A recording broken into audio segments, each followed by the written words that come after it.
Ran a 5K this morning, guys. We didn't win, but we also did not give up. We made it all the way to the finish line. So now it's time to celebrate! Woohoo! Yeah! So exciting! Did it!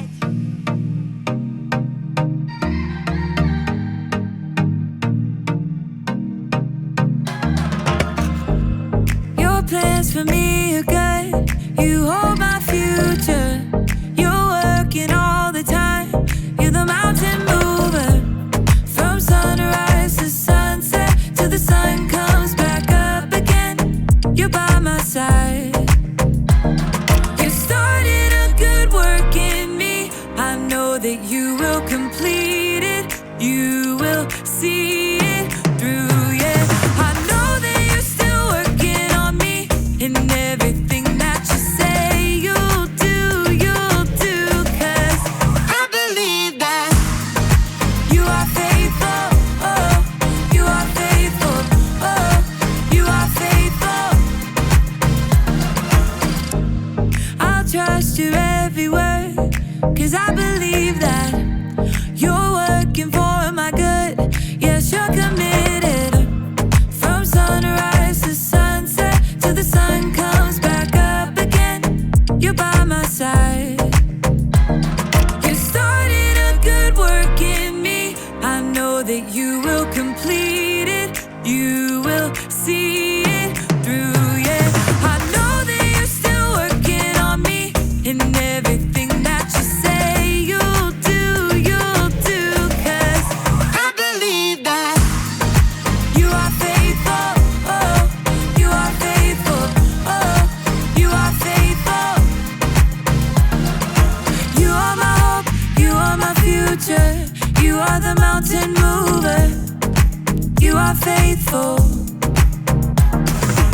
You are my hope, you are my future. You are the mountain mover. You are faithful.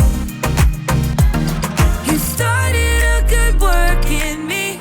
I know that you will complete it. You will see it through, yeah. I know that you're still working on me. And everything that you say you'll do, 'cause I believe that you are faithful, oh, you are faithful, you are faithful, oh, you are faithful, oh, you are faithful, oh, you are faithful.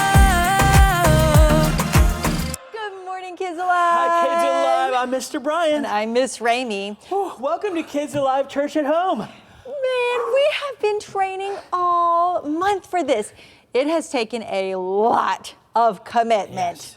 Commitment is making a plan and putting it into practice. That's right. We made a plan and Yeah. we practiced a lot. All that running.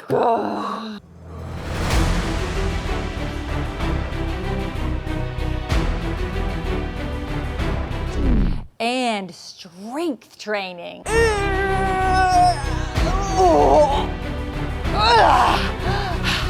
And even training our brains.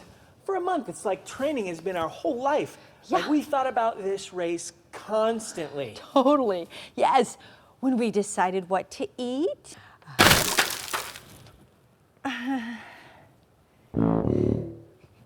Now, when we chose how to spend our time.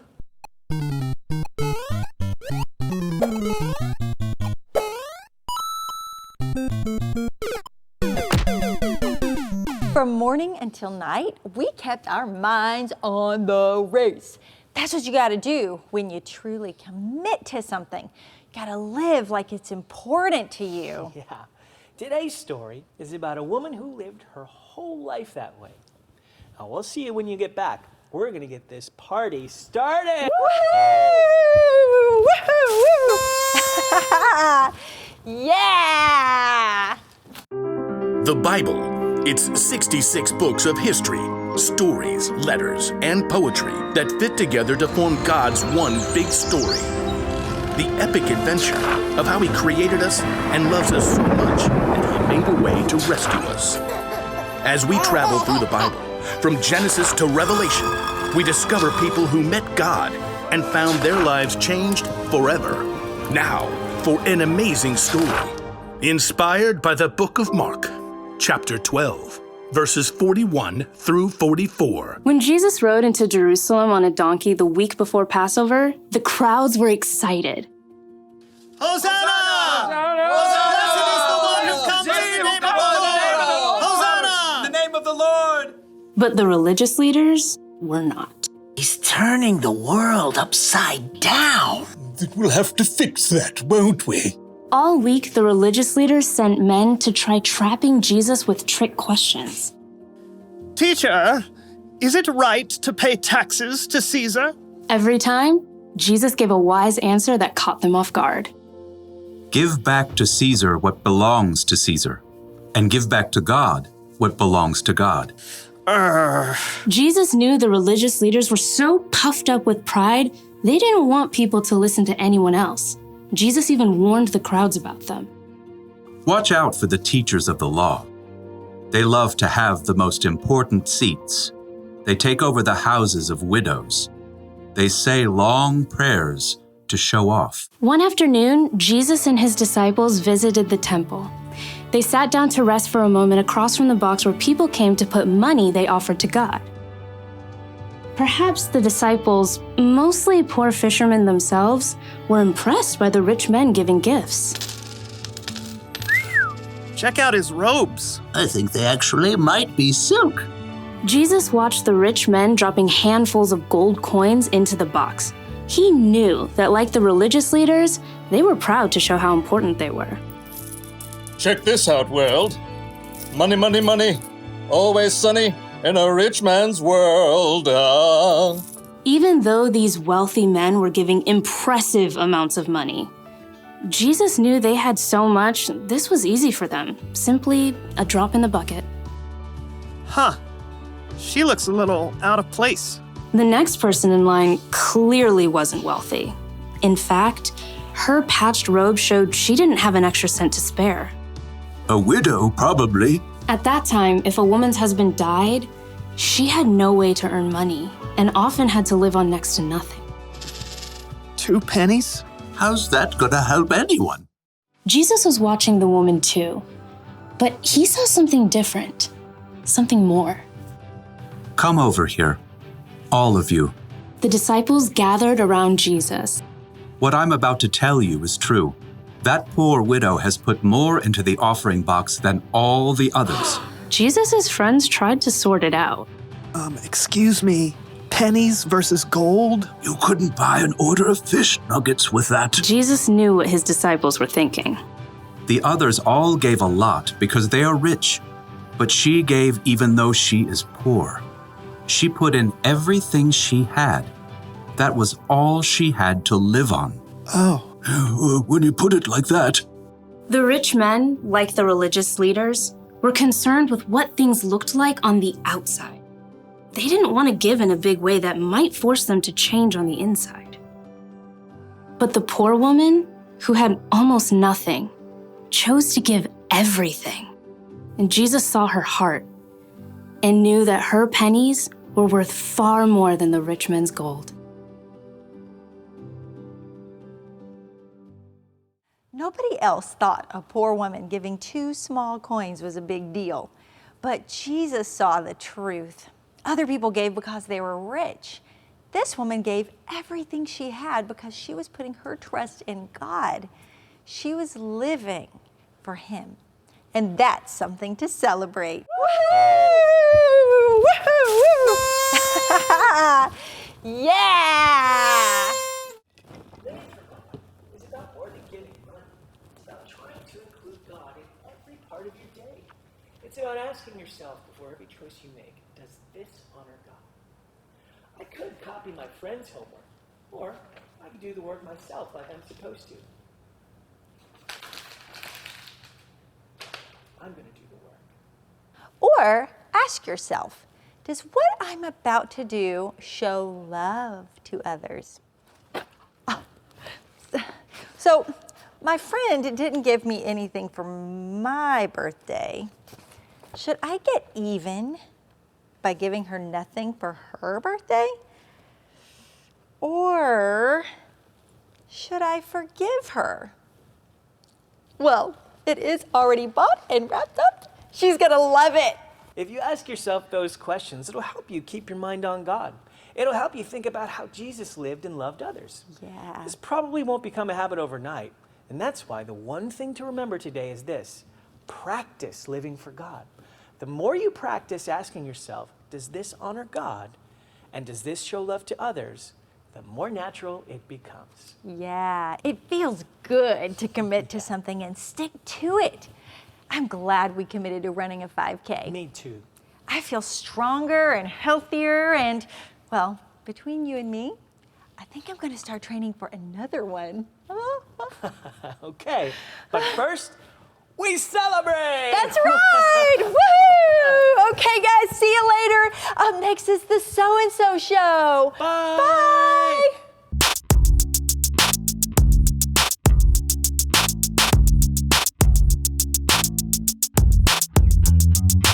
Hey everybody, I'm Brandon. And I'm Lawson. And welcome to the So-and-So Show. And I personally am very excited to be here today because I have something special up my sleeve. Oh, really? You got a surprise for us? No, I have something special up my sleeve. Oh, you meant that literally. I mean, usually when people use that expression, it's because they have a surprise or they have something unexpected to share. Oh, well, I have that too. Oh, really? What is it? Please welcome someone who knows stuff. Ooh.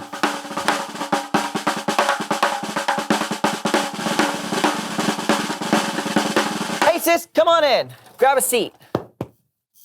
All right, you're Lawson's sister? Yeah. Oh, nice to meet you. Good to meet you too. Yeah. Brandon? Oh, yeah, you know me. Yes, Brandon is my name. Lawson, talk about me? Yep. Who does he think's funnier, me or John? You know what? I have a better question for you. Why don't you tell us who you are and what you know? Ooh. Well, I'm Ivy Catherine, and I know a lot about music. Oh, that's cool. Do you play an instrument or something? Yeah, I play several, but the most fun is playing in our family band. Family. You have a family band? I've told you this before, Brandon. No, you have not. I would have remembered that. Flashback! What are we going to do on the show this week? I feel like we've done everything. Oh, we can bring on my sister and brothers. We have a really cool family band. There's just nothing new out there. And that's happened 3 other times. I'd flash back to those 2, but it's literally the same interaction. No way, I'm sorry, Lawson. A family band sounds really cool. Thanks. Yeah, what kind of music do you play? So we do mashups and covers of songs, but we have our own unique style of how we do it. Yeah, there are 7 of us, but we all play the same piano. But it's not just the keys. We open up the top and we play the strings and the sides of the piano as well. What? 7 people on one piano? Most of the time, yeah. Sometimes we'll add in a few other things like a tambourine or a bongo drum, but that's it. Wait, okay, does it hurt the piano to like bang on it like that? No, not at all. It's actually a very robust instrument. Huh. Everyone wonders that, though. Yeah, that must be a lot of hard work getting the parts down just right. It is. 2 of our brothers do the arrangement, and then from there we divide up the parts, learn the music, figure out choreography, and then it's hours and hours and hours of practice. Yeah, we practice until we fall over. Seriously? No, not till we actually fall. You know, we just practice a lot. Because if one person gets off beat, it can throw off the whole piece. Oh, well, that makes sense. So how long does it take for you to learn one piece? About a month from start to finish. Yeah, it takes a lot of commitment, even just for one piece, but I think it's totally worth it. Do you want to see a sample? Absolutely. Cue the video.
Wow, man, that was awesome. You guys, thank you for coming on the show, Ivy, Catherine. You're welcome. Thanks for having me. Oh, man, Lawson, that was great. Seriously, you should have told me you had a family band sooner. I did, Brandon. It's Bible story time with Kellen.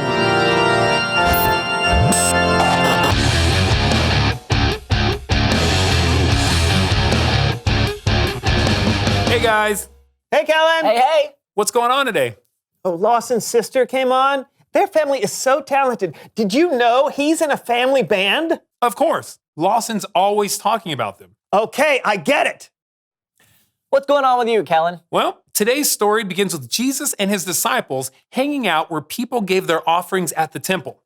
You guys up for helping me out? Sure thing. You got it. Great, because it's time for human head puppet theater.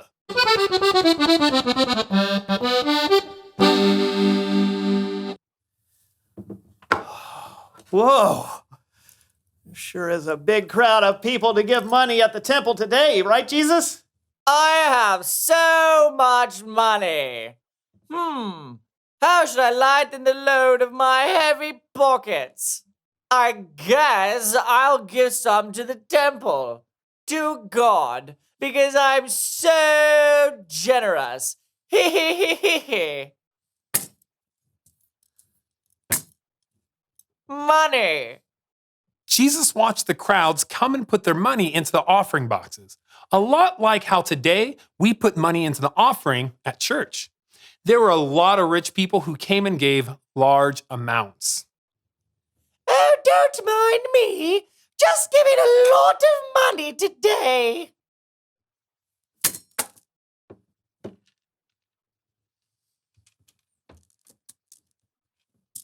Wow, the people here really are generous. Don't you think so, Jesus?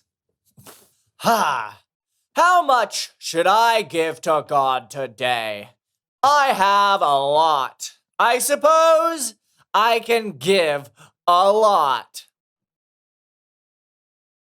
Ooh, look at me being all generous and stuff.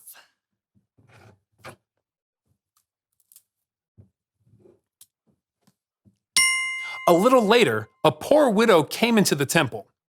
She put in 2 very small copper coins. They were only worth a few pennies. What? That lady caught your attention? Jesus said, "That poor widow has put more into the offering box than all the others." What? No, Jesus, didn't you see what all the others gave? I mean, they gave way more. Way more. The others gave a lot because they are rich, but she gave even though she is poor. She put in everything she had. That was all she had to live on. That is generous. Jesus knew that by giving all she had, the poor widow was trusting God with her entire life. The end. Bravo! That's amazing. Isn't it? The poor widow had so much faith. She showed us what it could look like to live completely for God. I wish I had that much faith. You can. But like everything else, living for God takes practice. It takes commitment. Like with your family band. Totally. Thanks for the story, Kellen.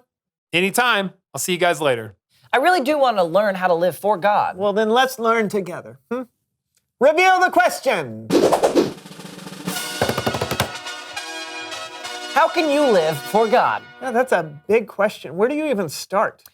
It's like Kellen said, it takes practice. You can practice by hearing what God says to us in the Bible or through other people. Yeah, you can live for God when you pray and when you talk to other people about Him. Yeah, it's about honoring God and treating others the way you want to be treated. What are some of your answers? How can you live for God? You guys talk it out, and we'll see you next time. I'm Brandon. And I'm Lawson, and this was the So-and-So Show!